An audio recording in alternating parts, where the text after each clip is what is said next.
bonjour à la personne avec laquelle vous avez prié quand même.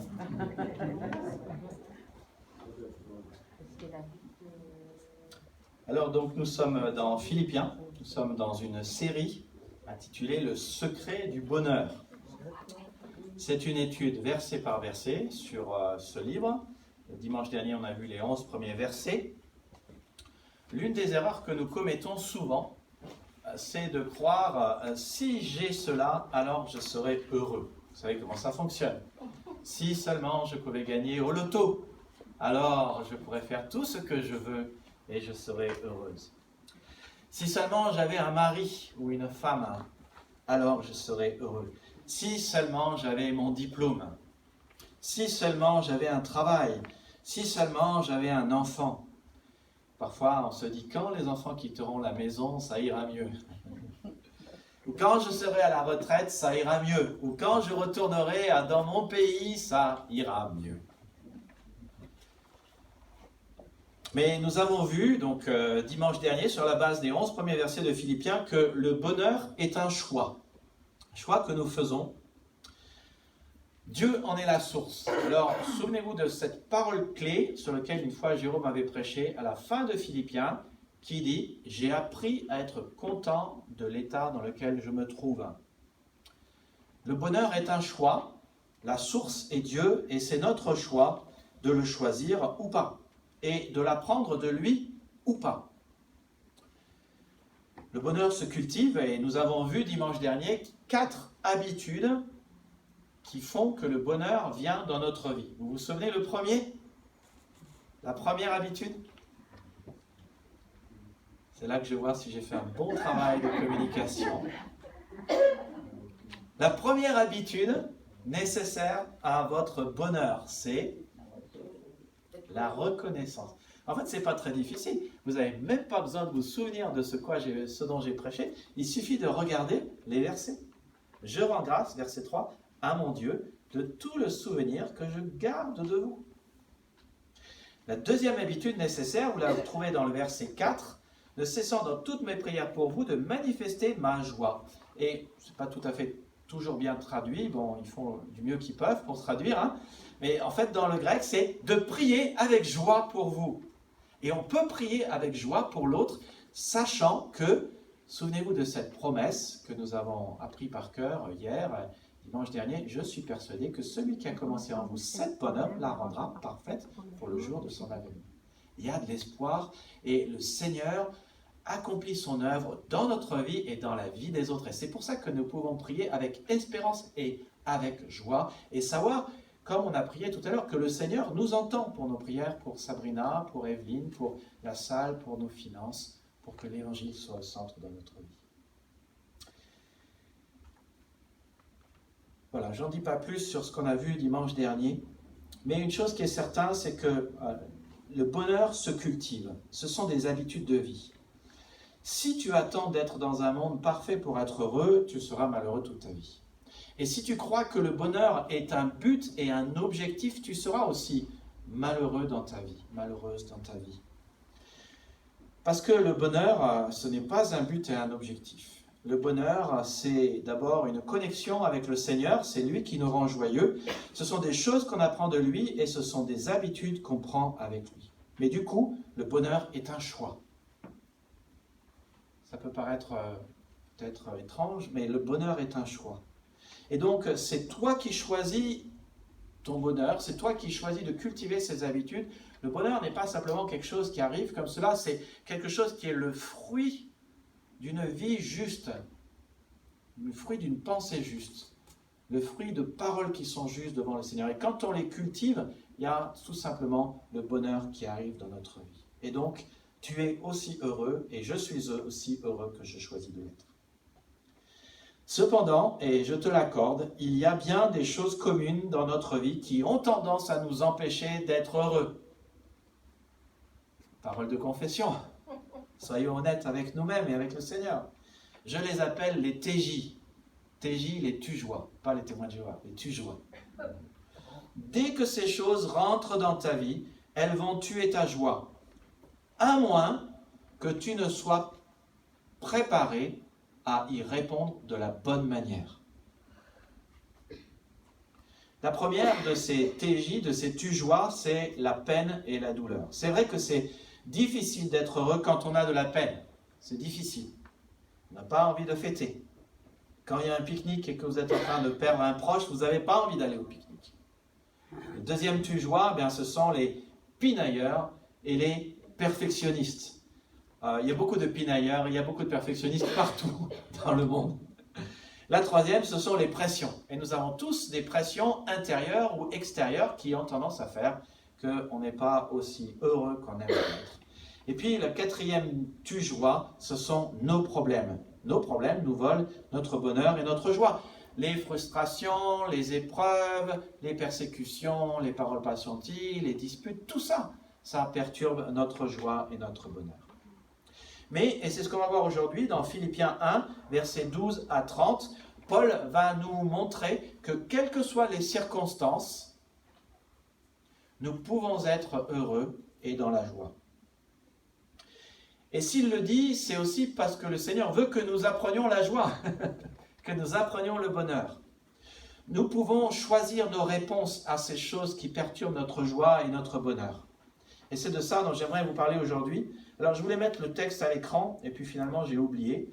Mais si vous prenez avec moi la feuille pour les groupes de maison dans votre bulletin, avec le joli petit émoticône là, qui a les mains sous la joue et qui est tout heureux. Ouais, avec de la couleur, un émoticône, c'est sympa. Voilà, vous avez le texte qu'on va lire aujourd'hui. Je vais prendre la version Summer, c'est parfois mieux traduit que la version Second. Philippiens, chapitre 1, versets 12 à 27. Vous êtes avec moi? Vous l'avez? Oui. Le texte est long, donc je vais le lire tout seul. Je tiens à ce que vous sachiez, frères et sœurs, ce qui m'est arrivé a plutôt servi la cause de l'Évangile. En effet, la garde prétorienne et tous les autres savent que c'est parce que je sers Christ que je suis en prison. De plus, mon emprisonnement a encouragé la plupart des frères et sœurs à faire confiance au Seigneur. Aussi redouble-t-il d'audace pour annoncer sans crainte la parole de Dieu. Quelques-uns, il est vrai, sont poussés par la jalousie et par un esprit de rivalité, mais d'autres annoncent Christ dans un bon esprit. Ces derniers agissent par amour. Ils savent que si je suis ici, c'est pour défendre l'Évangile. Alors, sachez que dans le grec, ça peut être traduit « et d'autres agissent par amour ». Ils savent que si je suis ici, c'est pour défendre l'Évangile. Et d'autres, quant au premier, et d'autres annoncent Christ dans un esprit de rivalité avec des motifs qui ne sont pas innocents. Ils veulent rendre ma captivité encore plus pénible. Qu'importe après tout, de toute façon, que ce soit avec des arrière-pensées ou en toute sincérité, Christ est annoncé et je m'en réjouis. Mieux encore, je continuerai à m'en réjouir. Car je suis certain que toutes ces épreuves aboutiront à mon salut grâce à vos prières pour moi et à l'assistance de l'Esprit de Jésus-Christ. Car ce que j'attends et que j'espère de toutes mes forces, c'est de n'avoir à rougir de rien, mais au contraire, maintenant comme toujours, de manifester en ma personne avec une pleine assurance la grandeur de Christ, soit par ma vie, soit par ma mort. Pour moi, en effet, la vie, c'est Christ, et la mort est un gain. Mais si je continue à vivre dans ce monde, alors je pourrai encore porter du fruit par mon activité. Je ne sais donc pas que choisir. Je suis tiraillé de deux côtés. J'ai le désir de quitter cette vie pour être avec le Christ, car c'est de loin le meilleur. Mais il est plus nécessaire que je demeure dans ce monde à cause de vous. Cela, j'en suis convaincu. Je sais donc que je resterai et que je demeurerai parmi vous tous pour contribuer à votre progrès et à votre joie dans la foi. Ainsi, lorsque je serai de retour chez vous, vous aurez encore plus de raisons, à cause de moi, de placer votre fierté en Jésus-Christ. Quoi qu'il en soit, menez une vie digne de l'évangile de Christ, en vrai citoyen de son royaume. Ainsi, que je vienne vous voir ou que je reste loin de vous, je pourrai apprendre que vous tenez bon, unis par un même esprit, luttant ensemble d'un même cœur pour la foi fondée sur l'évangile, sans vous laisser intimider en rien par les adversaires. C'est pour eux le signe qu'ils courent à leur perte et pour vous celui que vous êtes sauvés. Et cela vient de Dieu. Car en ce qui concerne Christ, Dieu vous a accordé la grâce non seulement de croire en lui, mais encore de souffrir pour lui. Vous êtes en effet engagés dans le même combat que moi, ce combat que vous m'avez vu soutenir et que je soutiens encore maintenant, comme vous le savez, qui est le combat de l'Évangile, en fait. Dans ce texte, Paul explique simplement que même si les circonstances difficiles, nous pouvons choisir d'y répondre d'une manière appropriée pour que notre bonheur et notre joie ne dépendent pas des circonstances. Notre humeur ne dépend pas des circonstances. Et notez qu'il le dit au verset 27. Le verset 27, on le lit souvent déconnecté de ce qu'il dit juste avant. Mais il le dit, quoi qu'il en soit, menez une vie digne de l'évangile de Christ. Et ce qui est sous-entendu, comme il le dit au verset 18, il parle des circonstances qui sont dans sa vie et il dit, qu'importe après tout. Tu vois, c'est qu'importe les circonstances. Les circonstances ne seront jamais justes. Les choses n'iront jamais bien. Toutes les planètes, c'est les gens qui croient aux planètes qui disent ça, toutes les planètes ne seront jamais alignées pile poil pour que ça aille dans notre vie. Il y aura toujours des circonstances qui ne sont pas celles qu'on avait prévues, pas celles qu'on veut, mais si nous choisissons d'avoir la réponse appropriée, alors nous pourrons dire que quoi qu'il en soit, et qu'importe après tout, nous avons notre bonheur. Alors, quatre réponses appropriées à avoir à cette joie. Comment vivre heureux et content, quel que soit ce qui se passe dans ma vie. Voici le premier point. Je peux être heureux et content, quel que soit ce qui se passe dans ma vie, si je regarde à mes problèmes du point de vue de Dieu. Si je regarde à mes problèmes du point de vue de Dieu. J'ai prêché là-dessus récemment, il y a 15 jours. Pourquoi nous faisons ce que nous faisons, c'était la vision d'Église et je vous ai parlé, je vous ai rappelé ce verset de Proverbe 29:15, lorsqu'il n'y a plus de vision, le peuple de Dieu périt. Alors c'est la traduction de l'anglais, dans le français c'est le peuple de Dieu est sans frein, le peuple de Dieu se relâche, mais c'est la vérité. Si nous ne voyons pas les choses avec la vision de Dieu, alors nous nous relâcherons, nous serons sans frein et nous n'irons pas bien, nous périrons d'une certaine manière. Mais si nous voyons les choses de la manière de Dieu et si nous gardons en tête qu'il a un plan pour notre vie, alors nous pouvons nous réjouir. Parce qu'il n'a que le bien, que notre bien en tête. C'est une question d'avoir la perspective globale, d'avoir sa vision, d'avoir l'image globale.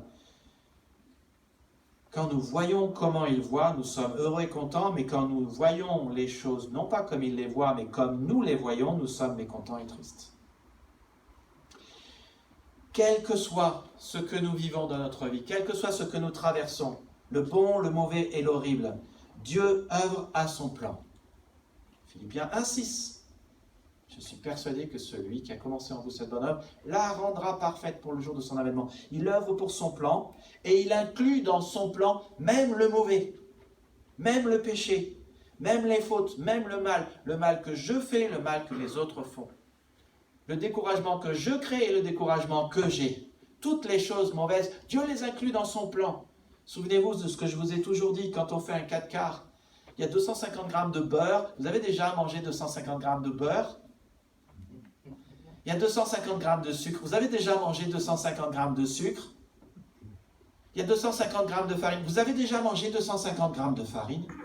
Vous avez déjà mangé 4 œufs crus? Mais Dieu est ce divin cuisinier, il met tout ensemble, il malaxe cela, il met ça dans le four, et quand ça ressort, c'est bon. C'est exactement ce que Dieu fait avec ce qui se passe sur cette terre, avec le découragement, avec le péché, avec le bon et le mauvais. Il prend tout, il inclut tout dans son plan. Et donc Paul le savait, et c'est comme ça qu'il fait le décodage de toutes les actualités, de toutes les circonstances qu'il y a eu autour de lui. Philippiens 1:12, je tiens à ce que vous le sachiez, frères et sœurs, ce qui m'est arrivé a plutôt servi la cause de l'évangile. Paul se souvient, Dieu a un plan. Dans Actes chapitre 9, Dieu dit que Paul est un instrument de choix dans ses mains pour aller porter la bonne nouvelle de Jésus-Christ dans les nations et parmi les rois. Et Paul savait cela. Cette mission s'est transformée en un rêve un peu plus tard, celle d'aller dans la capitale de l'Empire romain. On voit ça dans le début de l'Épître aux Romains. Là où il y avait le plus de monde, Paul se dit, je vais aller là-bas. Parce que dans le centre du monde, c'était le centre du monde de l'époque, il fallait que l'Évangile soit au centre. Mais Dieu avait prévu de l'amener par un autre moyen. Il l'a averti par son Saint-Esprit. Il lui a dit qu'il serait fait prisonnier à Jérusalem. Et à un moment ou à un autre, je ne sais pas trop quand c'était, mais Paul a réalisé que en fait, Dieu était en train d'accomplir son plan, pas de la manière que lui pensait. Lui pensait qu'il allait prendre la première classe en avion, tu vois. Et Dieu lui a dit, non, tu vas prendre la première classe, en fait, dans un navire qui va chavirer, et tu vas être prisonnier, et tu vas passer d'un emprisonnement à un autre emprisonnement. Paul l'a su, il en a appelé à César, ce qui le fait arriver à César. Et juste que vous sachiez comment Dieu s'occupe des circonstances, vous savez qui était César en l'an 62 quand Paul a écrit cette lettre? Un dénommé Néron. Et Néron était le César quasiment le plus fou, le plus vicieux et le plus méchant qui ait jamais existé. Il est généralement cru que c'est Néron qui a fait mettre le feu à Rome et qui a accusé les chrétiens d'avoir fait cela. Et Paul était son prisonnier. Et voilà comment Dieu achève son plan. Paul était enchaîné 24 heures sur 24 à un garde prétorien pendant 2 ans. Considéré comme un prisonnier important, les gardes changeaient toutes les 4 heures et donc il a eu de nombreux gardes qui étaient là. Et devinez qu'est-ce que Paul a fait? Il a annoncé l'évangile. À la fin de l'épître de Philippiens, il y a 2 personnes de la maison de Néron qui se sont converties et dont il fait référence. Dieu a aussi utilisé le temps en prison de Paul pour lui faire écrire la moitié du Nouveau Testament. Il ne faut pas l'oublier. Alors oui, peut-être, il ne pouvait pas sortir de là, mais sa parole et ses écrits pouvaient sortir de là, parce que la parole de Dieu n'est pas liée. Et il a écrit Romains, 1 de Corinthiens, Galates, Éphésiens, Philippiens, Colossiens, 1 de Timothée, 1 de Thessaloniciens. Et il a eu un impact sur le monde. Alors oui, comme il le dit, je tiens à ce que vous le sachiez, frères et sœurs, ce qui m'est arrivé a plutôt servi la cause de l'Évangile. J'avais mon plan, mais Dieu avait aussi son plan, et au final, son plan, le plan de Dieu, est en train d'arriver. Alors, ne vous attristez pas pour moi, c'est ça ce qu'il est en train de dire. Moi, je suis toujours dans le plan de Dieu, et je fais toujours la mission pour laquelle j'ai été choisi. Alors, arrêtons-nous un instant. J'aimerais que vous pensiez à un problème que vous avez dans votre vie. Inclinons nos têtes, fermons nos yeux, pas pendant longtemps, juste 30 secondes. Quel est ce problème? Et j'aimerais simplement que vous disiez à Dieu dans le secret de votre cœur, Père, aide-moi juste à voir mon problème à la lumière de ta perspective, de ta vision, à voir les choses avec tes yeux à toi.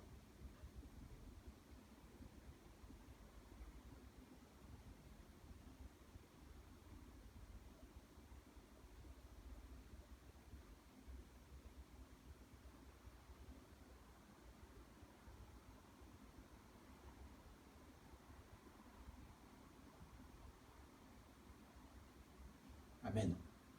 Chaque fois que tu as un problème, chaque fois que le problème commence à t'apporter du découragement, à faire que tu n'es pas heureux et joyeux, c'est le signal que Dieu t'envoie pour dire « Stop, arrête de penser avec tes pensées, essaye de voir comment moi je vois les choses. Essaye d'avoir ma vision, change ta vision, vois les choses comme moi je le vois. » Ça a un nom, cela, ça s'appelle la repentance. Changer d'avis, changer de vision. Vois les choses comme moi je les vois. Et pose-toi la question, qu'est-ce que Dieu voit?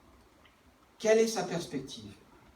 Et tu verras qu'au fur et à mesure que tu as sa perspective, le découragement va s'envoler. Ce qu'on apprend dans le texte aussi, dans le verset 13, c'est que quand on aborde un problème par la foi, c'est aussi un témoignage envers les non-croyants. Ça vous est jamais arrivé de traverser quelque chose et vous arrivez au travail et les gens vous regardent et disent « Toi, tu n'es pas comme les autres. » Parce que moi, si j'étais à ta place, ça fait longtemps que j'aurais envoyé une baffe à l'autre. Comment tu fais? Et là, vous avez une occasion. C'est Jésus dans mon cœur. Moi, je suis content d'avoir Jésus. La présence de Jésus fait la différence dans ma vie. Tu vois, c'est un témoignage envers les non-croyants. Et il le dit. En effet, toute la garde prétorienne et tous les autres savent que c'est parce que je sers Christ que je suis en prison. Et donc il a pu témoigner de Christ et de la bonne nouvelle pendant plus de 2 ans. C'est un témoignage envers les non-croyants, mais c'est aussi un témoignage envers les croyants. Verset 14. De plus, mon emprisonnement a encouragé la plupart des frères et sœurs à faire confiance au Seigneur. Aussi redouble-t-il d'audace pour annoncer sans crainte la parole de Dieu. C'est un témoignage envers les non-croyants et un témoignage envers les croyants. Et je ne sais pas si tu réalises avec les problèmes que tu as, que la manière dont tu vis les problèmes peut être un témoignage pour les non-croyants et un témoignage pour les croyants. Peut-être qu'il y a un non-croyant pas loin de chez toi, dans ta maison, le voisin de palier, là où tu habites, qui a besoin de savoir comment tu vis tes problèmes. Parce que la manière dont tu les vis fait une immense différence. Pour lui. Et peut-être que c'est un chrétien qui est pas loin de toi. Il y a tellement de chrétiens aujourd'hui qui sont sans église, qui ont juste besoin de savoir comment tu vis les choses. Mais la manière dont tu vis ton problème en dira long et sera un témoignage pour eux. Et la manière dont tu vois tes problèmes te garantira de mettre une barrière au malheur et à la tristesse. Deuxième habitude de bonheur. Je peux être heureux quel que soit ce qui se passe dans ma vie, si je ne laisse personne contrôler mes réactions et mes attitudes. Si je ne laisse personne contrôler mes réactions et mes attitudes. Ah, ça c'est pour moi. Je ne laisse pas les autres déterminer mes réactions, ni déterminer mes émotions, ni déterminer mes attitudes, ni déterminer si je suis heureux ou joyeux, parce que le bonheur ne vient pas des hommes, mais de Dieu. Et une des choses que je répète cela régulièrement, mais je veux dire, on ne va pas se mentir, vous et moi. Non. On se connaît, on sait que les gens sont décevants, on sait qu'on attend des choses des gens et ils ne font pas ce qu'on attend. Et ça a tendance à se répéter. Et combien de temps il faut qu'on soit déçu par les gens pour apprendre la leçon? Que les gens ne se comportent pas comme on aimerait. Ils ne pensent pas la même chose que nous, ils viennent de cultures différentes. Et même si c'est la même culture, on est de cultures différentes, de cultures familiales différentes, on a des passés différents. Et quand on s'attend aux hommes, c'est partout dans la Bible cela, quand on s'attend aux hommes, on est juste déçu. L'inverse, quand on s'attend au Seigneur, on n'est pas déçu. Celui qui croit en moi ne sera ni déçu, ni confus, ni honteux, dit le Seigneur. Et Paul, dans le texte, va nous parler de 4 sortes de gens. Des gens qui attaquent son ministère, qui le critiquent, qui le calomnient, qui le jugent, et qui disent toutes sortes de ragots. Il y a ceux qui le soutiennent, il y a ceux qui sont en compétition avec lui, il y a ceux qui essayent de miner son ministère, il y a ceux qui essayent de l'enfoncer encore plus. Ce que j'appelle les camarades, les critiqueurs, les concurrents et les conspirateurs. 4 lettres en C. Camarades, critiqueurs, concurrents, conspirateurs. Il en parle, verset 15. Quelques-uns, il est vrai, sont poussés par la jalousie et par un esprit de rivalité. Et le mot rivalité dans le grec, ici, c'est esprit de dispute. Ils aiment les conflits. Ils aiment la controverse. Ils aiment la division. Ils aiment les critiques. Et j'en connais beaucoup. Même parfois, les gens qui sont couverts de plus grands manteaux blancs de sainteté viennent à vous et vous plombent. Et vous vous dites, je rêve. Parfois, c'est même des pasteurs. Et vous posez la question, attends, il y a un truc que je n'ai pas trop pigé là. Parfois, les personnes que vous soupçonneriez le moins viennent dans un état d'esprit critique et décourage. Cela est votre choix. Comment rester heureux? Ne laissez personne contrôler vos réactions ou vos attitudes. Ce n'est pas parce qu'il a dit cette chose que ça va déterminer vos réactions. Apprenez ce truc et astuce. J'appelle ça des tétas. Truc et astuce. Tétas. Truc et astuce pour être heureux. Une chose simple. Je n'ai besoin de l'approbation de personne pour être heureux. Il n'y a qu'une chose qui est importante. Vivre pour l'auditoire d'un seul. Notre Seigneur. Vous êtes d'accord avec ça? Oui. Alors, répétez-le à quelqu'un à côté de vous. Je n'ai besoin de l'approbation de personne pour être heureux. Je n'ai besoin de l'approbation de personne pour être heureux. Voilà. C'est sûr, dimanche prochain, je vous demande quel est le truc et astuce numéro 1 d'aujourd'hui. Et si vous ne répondez pas, je vous dirai, je n'ai besoin de l'approbation de personne.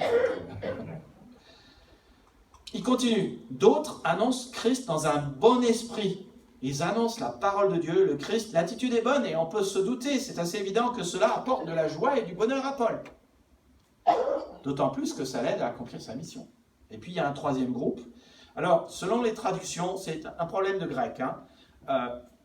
Certains vont dire ces derniers, en faisant référence à ceux que je viens juste de citer. Mais en fait, dans le grec, ce n'est pas ces derniers. Dans le grec, c'est d'autres. D'autres agissent par amour. Ils savent que si je suis ici, c'est pour défendre l'évangile.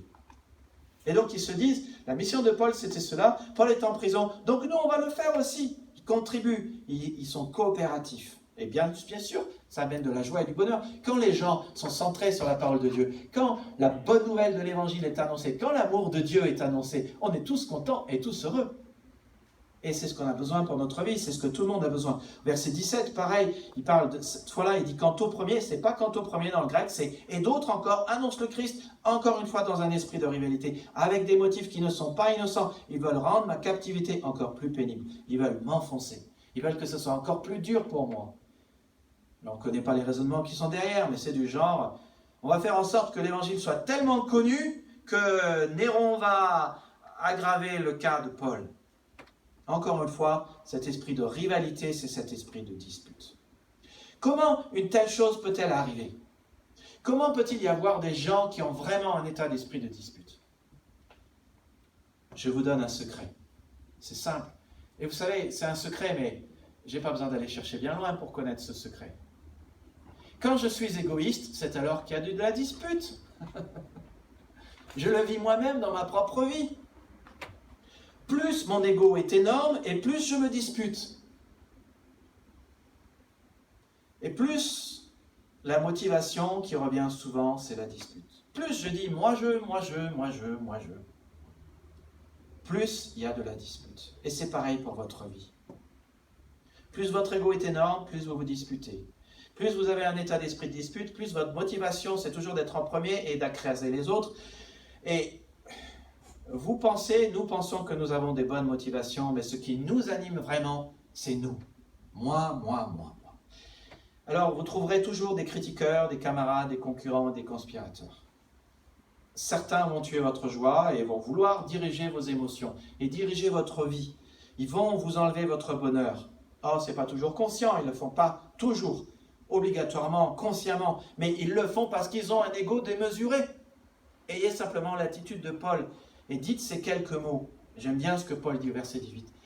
Qu'importe après tout, qu'importe. De toute façon, que ce soit avec des arrière-pensées ou en toute sincérité, Christ est annoncé et je m'en réjouis et j'en suis heureux. J'aime l'attitude de Paul. Il y aura toujours des gens qui te critiqueront, il y aura toujours de la concurrence, il y aura toujours des conspirateurs, il y aura toujours des calomniateurs. De toi et de moi. Toujours. Et plus tu mettras l'évangile au centre, et plus tu mettras l'amour du Seigneur, plus tu seras au cœur de la volonté de Dieu, et plus les gens te critiqueront. Toujours. Mais pour rester heureux malgré ces circonstances, encore il y a 3 trucs et astuces. Le premier truc et astuce, c'est quand les gens annoncent l'évangile pour créer des problèmes, Paul voit que l'évangile est annoncé et note, et ça c'est un truc et astuce qui est essentiel. Si Paul était égoïste, il ne serait pas content que des gens essayent de l'enfoncer. Et donc, il ne serait pas heureux.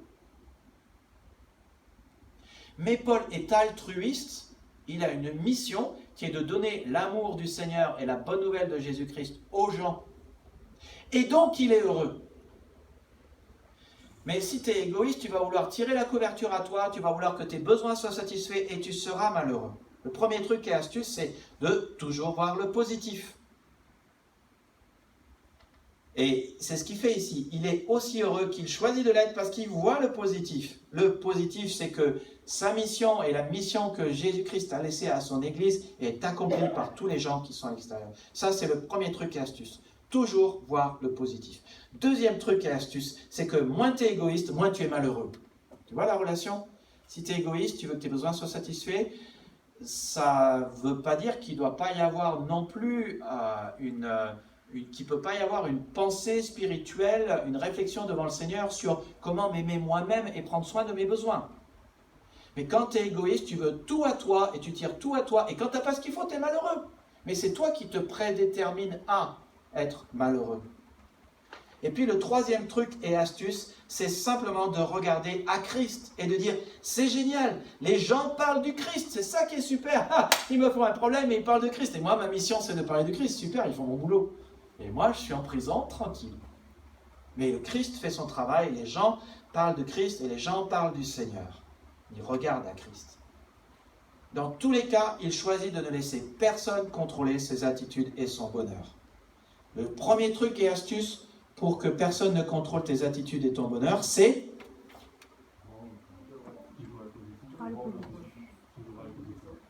ok. Et j'en ai dit un autre juste avant. Je n'ai besoin de personne pour être heureux. J'ai mon Seigneur. Troisième habitude pour bloquer les tu-joies. Je peux être heureux, quel que soit ce qui se passe dans ma vie, si je fais toujours confiance à Dieu qu'avec lui, les choses s'arrangent. Si je fais toujours confiance à Dieu qu'avec lui, les choses s'arrangent.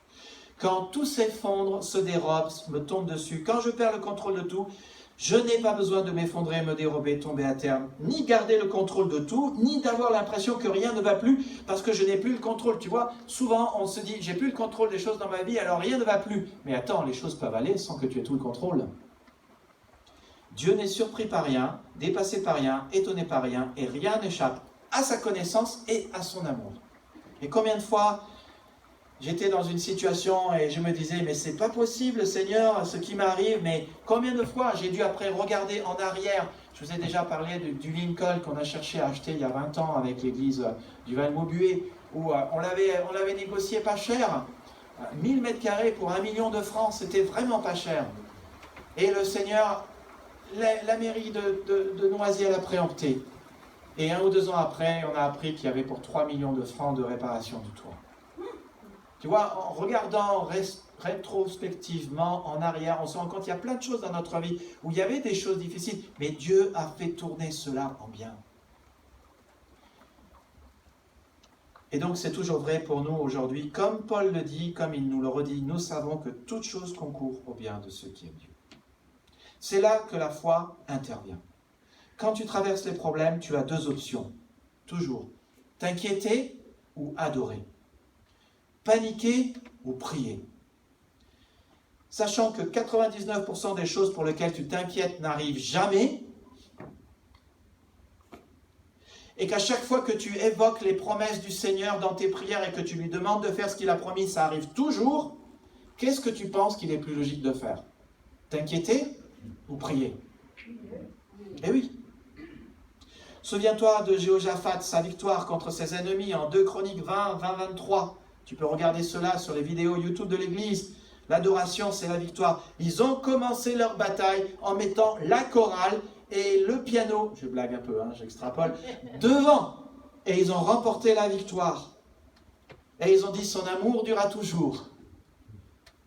Et ils n'ont pas arrêté de le répéter.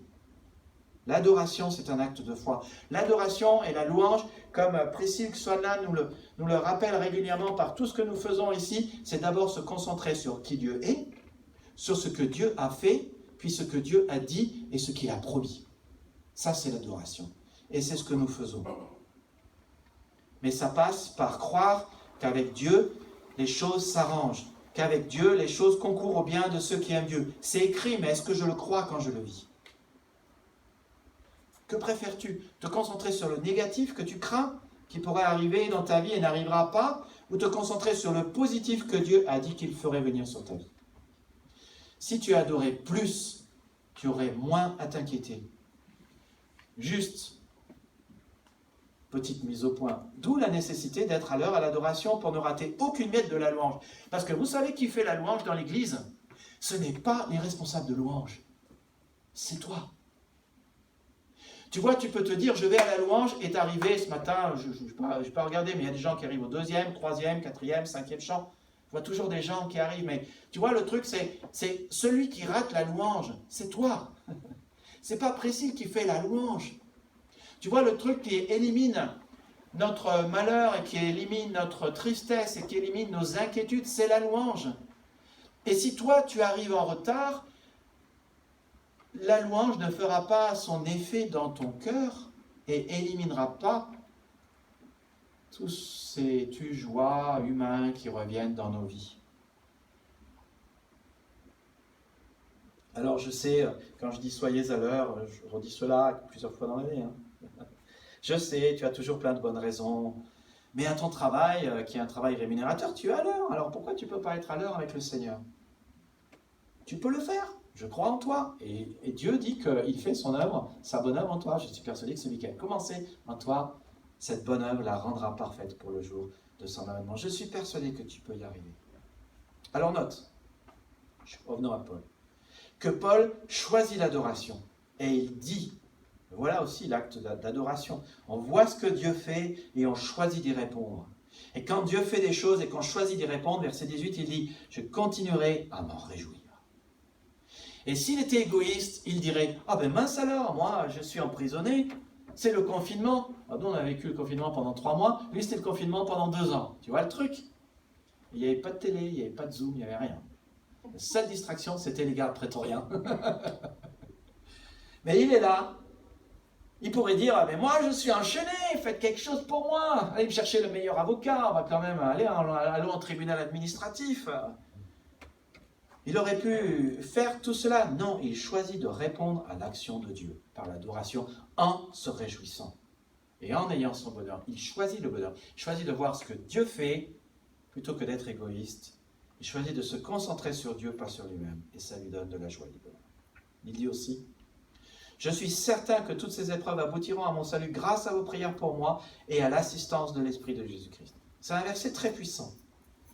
Et Paul, ici, nous parle de 4 sources de force pour les temps difficiles que tu traverses. Et je veux t'encourager à les encercler, les entourer. Regarde ce qu'il dit. D'abord, je suis certain. Il garde la perspective de Dieu sur son problème. Et il sait très bien qu'il peut avoir une perspective qui est fausse au final, tôt ou tard. C'est la perspective de Dieu qu'il verra après coup. Et donc, il se cale sur la perspective de Dieu. Il garde la perspective de Dieu sur son problème. Il ne s'attache pas à ce qu'il ressent. Il ne s'attache pas à sa rancœur. Il ne s'attache pas à sa misère. Il s'attache à la perspective de Dieu. Et puis ensuite, souligner l'expression « grâce à vos prières ». Et il y a des gens qui prient pour toi. Il y a des gens qui prient pour moi. Comme Eric le disait plusieurs fois, je sens quand vous priez pour moi. Eric sent quand on prie pour lui, et moi aussi. Et vous aussi, vous le sentez. Mais il y a des gens qui prient. Jésus prie pour toi. Le Saint-Esprit prie pour toi, la Bible dit. Les gens de l'Église prient pour toi. Et si tu n'as pas l'impression que les gens prient pour toi, dis « j'ai besoin de prière ». Qu'on prie pour toi. Et puis ensuite, entoure l'assistance du Saint-Esprit. Tu vois, la vie chrétienne, le Seigneur le sait. Le Seigneur sait que la vie tout court, c'est difficile. Avec toutes les circonstances de la vie qu'il y a. Le travail, la maladie, le deuil, les souffrances, les disputes, les conflits. Le Seigneur sait. Et il a dit, je vais vous donner un autre consolateur, un autre réconfort. Alors dans le grec, paraclète, c'est ni consolateur, ni réconfort. C'est ni avocat, c'est quelqu'un appelé à nos côtés. Parce que Christ sait que la vie est trop dure pour toi et pour moi, et qu'on a besoin d'aide. Et ça, c'est le rôle du Saint-Esprit. Il nous assiste, il nous aide, il nous épaule. Ce qui passe par être notre avocat, notre consolateur et notre réconfort, tout ça n'est pas faux non plus. Ça, c'est ce que fait l'Esprit dans notre vie. Et puis, entoure le mot « salut ». Comme on l'a dit tout à l'heure, Jésus, ça veut dire Dieu sauve. Et Paul sait qu'il va être délivré et sauvé par Dieu lui-même, d'une manière ou d'une autre. Sachant que le bout du tunnel n'est pas toujours le bout du tunnel qu'on veut croire. Et un jour, et Paul le sait, et il le dit ici, un jour, le bout du tunnel, c'est pas simplement que je vais être guéri de tous mes problèmes physiques, de ma scoliose et de mes hanches qui me font mal et de mes genoux. Non, un jour, la délivrance, c'est le ciel. Et parfois on est là, on se dit, oh Seigneur, j'aimerais tellement que les choses aillent mieux ici-bas sur terre. C'est dur, mais nous sommes dans un monde brisé et nos vies sont brisées. Le péché a tout brisé et le péché teinte tout. Et j'aimerais vous dire que tout ira mieux ici-bas sur terre. Le Seigneur nous fait une promesse qu'à la fin, effectivement, tout concourt à notre bien, mais la délivrance finale est de l'autre côté. Comme maman disait, quelle joie ça va être de rencontrer, de voir mon Sauveur face à face. Quelle joie ineffable. Je peux toujours avoir confiance à Dieu qu'avec lui les choses s'arrangent. Enfin, quatrième habitude, quatrième rempart devant les tu-joies, quatrième réponse à apporter pour que les tu-joies ne nous atteignent pas. Quel que soit ce qui se passe, tu regardes ta vie avec les yeux de Dieu, tu ne permets à personne de contrôler tes attitudes et tes émotions, tu fais confiance à Dieu qu'il arrange toutes choses et je peux être heureux dans ma vie, quel que soit ce qui arrive, si je reste concentré non sur mon problème, mais sur mon objectif de vie. Dieu a un but et un objectif pour ta vie. Et tu ne dois pas l'oublier. Même si ta vie s'effondre. Dieu a toujours ce but, toujours cet objectif, toujours cette destination finale, toujours ce plan pour toi. Alors, ne regarde pas à ton problème. Ton problème, c'est juste un coup de vent sur la voiture, alors que tu as une destination finale à laquelle tu vas. Au moment où Paul écrit, il est vieux, en prison, loin de la maison. Il est à Rome. Il ne sait pas s'il va être condamné à mort ou pas. Tout lui a été pris. Ses amis ne sont plus là. Ils ont pris sa liberté. Ils lui ont ôté son ministère. Il ne peut plus voyager. Il est seul, enchaîné à un garde prétorien, 24 heures sur 24. Ils lui ont tout pris. Mais il y a une chose qu'ils ne lui ont pas pris.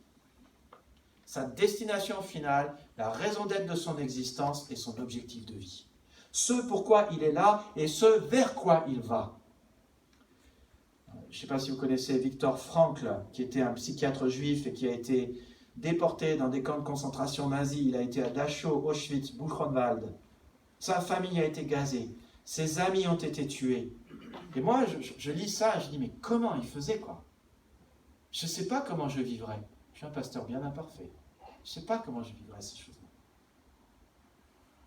Il s'est retrouvé avec son groupe, tous nus devant les nazis. Les nazis avaient tout pris. Ils avaient pris leurs bijoux, leurs alliances, tout. Ils étaient nus. Pas un seul vêtement, pas une chaussure. Et là, devant les nazis, il a réalisé qu'ils ont peut-être tout pris, mais ils ne pouvaient pas lui prendre la manière avec laquelle il réagirait à leur sévice. Il ne lui avait pas pris sa capacité de réponse. Et c'est la même chose pour toi et moi. On a vécu des temps difficiles. Je pense au gouvernement qui a interdit notre liberté de culte pendant 3 mois et qui a été condamné par le Conseil d'État. On vivra d'autres choses difficiles. On ne peut pas tout contrôler. On ne contrôlera pas ce que les autres nous font. Et il y a plein d'autres choses qui sont à venir. Je ne sais pas, je ne suis pas prophète. Il n'y a que Dieu qui sait. Mais nous pouvons contrôler notre manière avec laquelle nous allons répondre à tout cela. Ta capacité de réponse t'appartient. Et c'est ce que Paul a fait aussi ici. Il ne peut pas contrôler ce que les autres lui ont fait et lui font. Il ne peut pas contrôler qu'on lui a tout pris, mais il peut choisir de rester focalisé sur son objectif de vie, sur la raison de son existence, sur sa mission. Jésus lui a dit, tu seras un instrument de choix pour annoncer ma bonne nouvelle auprès des nations et auprès des rois. Et il pouvait rester concentré sur cela et rester concentré sur sa destination finale.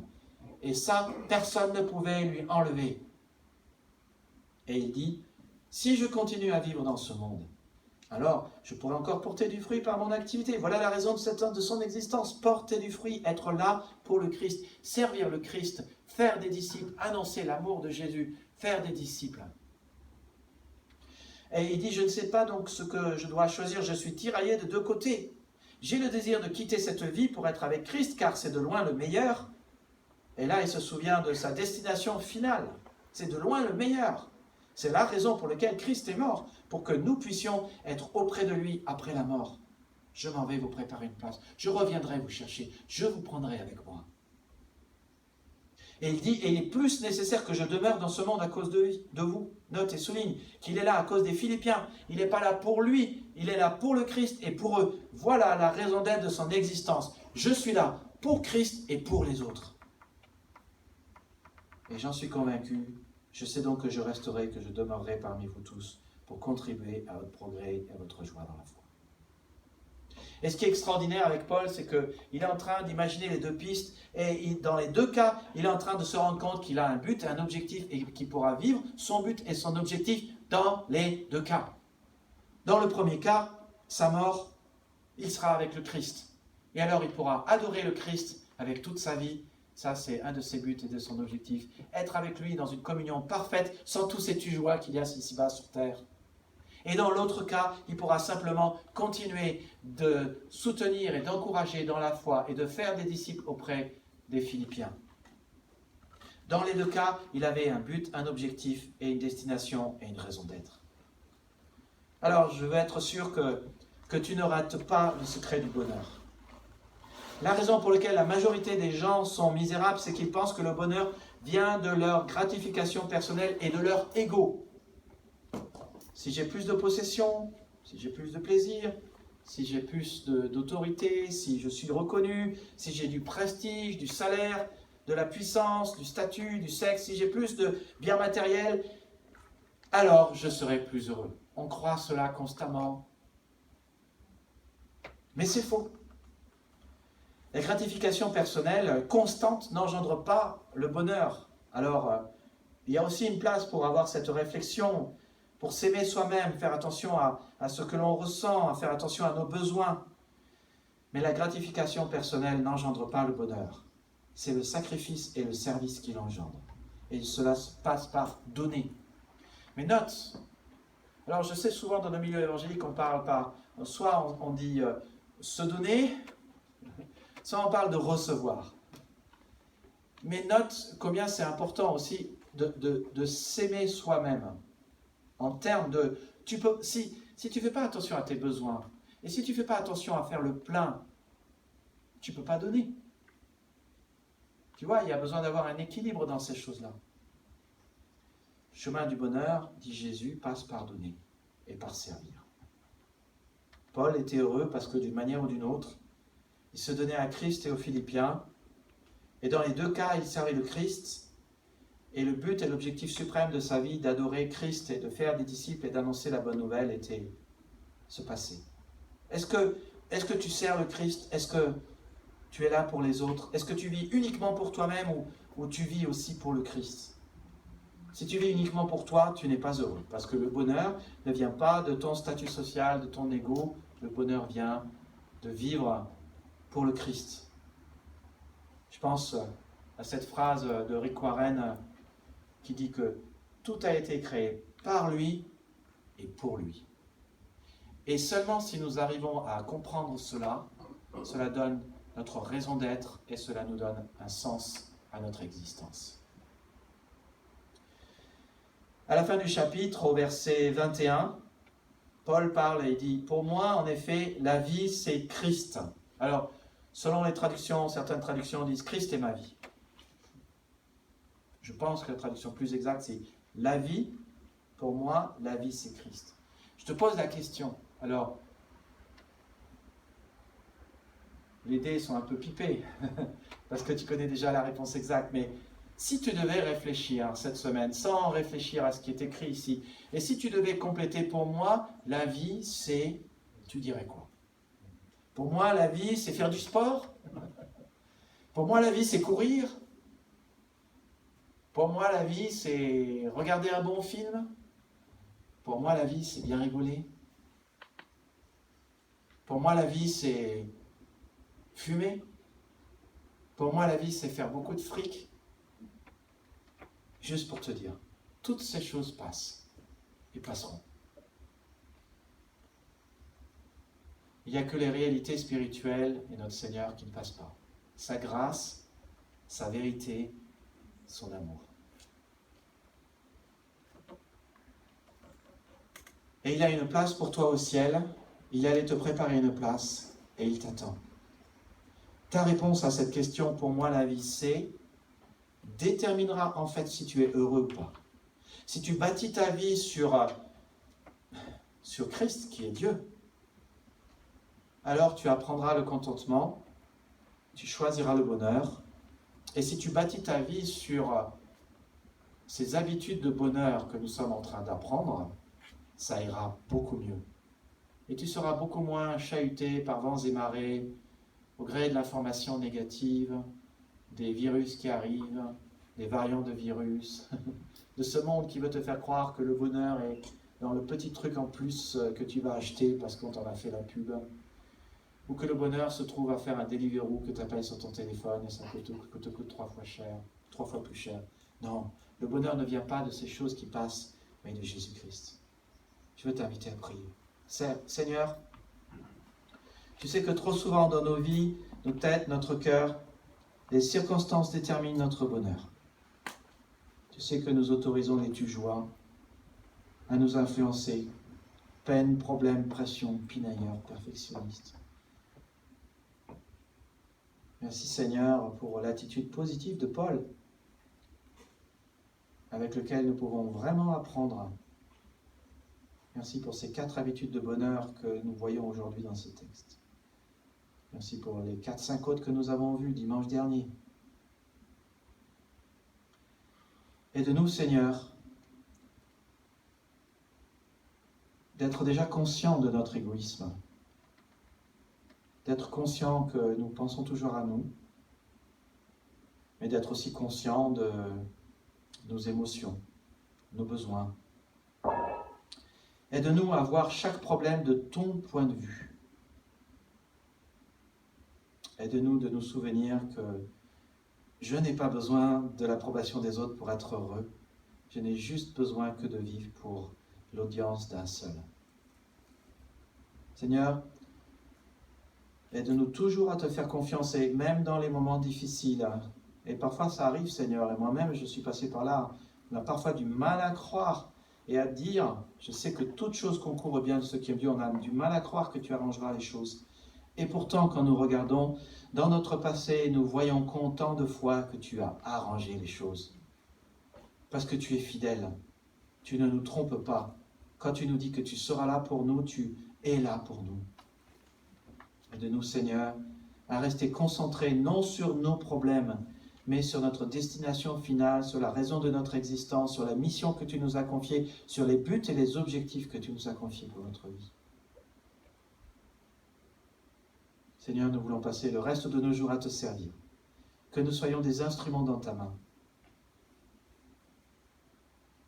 Et que nous n'oublions pas que nous allons vers toi. La vie ici-bas est une préparation pour l'éternité. Et tu veux simplement que nous vivions dans l'adoration, que nous avancions dans notre vie spirituelle, que nous grandissions, que nous annoncions ta bonne nouvelle et que nous l'ayons au centre de notre vie. Je prie cela au nom de Jésus-Christ. Amen.